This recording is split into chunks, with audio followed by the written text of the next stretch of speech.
The Phillip Coachman George basketball finals will take place at the Cliff Anderson Sports Hall on Friday night. Two finals will be contested on the night.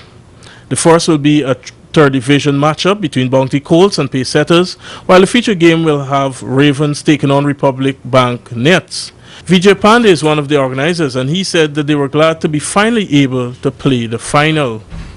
The whole thing is about Mr. George, who was a former national coach who was suddenly passed away on the 20th of December last year. So today marked the first anniversary of his death, and we're concluding the tournaments that we played at the Burnham Court at the Cliff Anderson Sports Hall, starting time 7 p.m. tomorrow evening.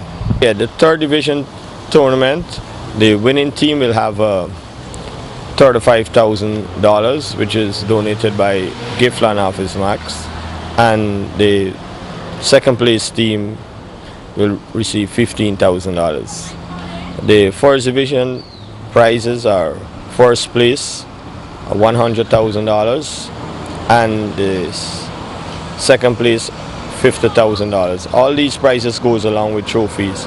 The action continued in the Banks DIH GFA knockout tournament last evening, and it was an upset of sorts, with Kokwani Strikers sending home the Border Blues boys GFC 2-1. Roy Leacock in the 54th and Ted Rogers in the 75th minute were the scorers for the winners, while GFC's lone goal came from Paul Daniels. In the first game, Blueberry Hill came through 3-2 against Caribbean United. Quincy Stevens in the second, Ronnie Blair in the 10th, and Troy Miller in the 55th were the scorers. For Caribbean United, Alston Gardner and Colbert Cully were the scorers. Those matches were shifted to the Tuckwell ground in a late decision by the organizers.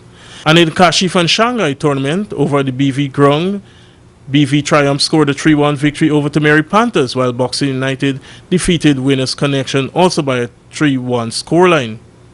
The Kashif and Shanghai tournament continues at the GFC ground, with Western Tigers battling Grove High Tech and Alpha United taking on Rossignol United.